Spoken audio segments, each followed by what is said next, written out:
Hello दोस्तों, स्वागत है हमारे यूट्यूब चैनल फैक्ट हब में। तो दोस्तों, जो सपना विशुराज बचपन से देखा था, आज वो सपना उनका पूरा हो गया। विशुराज आज अपने नए घर की भूमि पूजन बड़े धूमधाम से करवाया, जो कि उनके चाहने वाले भी भूमि पूजन में उपस्थित थे। अपने सिल्वर और गोल्डन बटन के साथ नींव की पूजन खुद अपने हाथों से किए। पंडित जी को बुलाया गया था, लेकिन वो किसी कारणवश नहीं आए। लेकिन उनके नए घर की भूमि पूजन बड़े अच्छे तरीके से हुआ।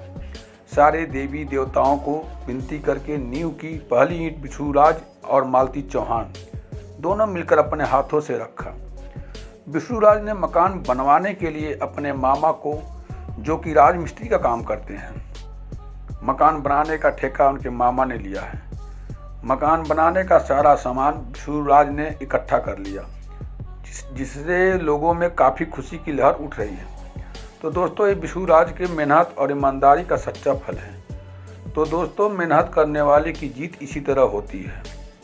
तो दोस्तों, वीडियो अच्छी लगे तो लाइक और सब्सक्राइब करना ना भूलिएगा। धन्यवाद।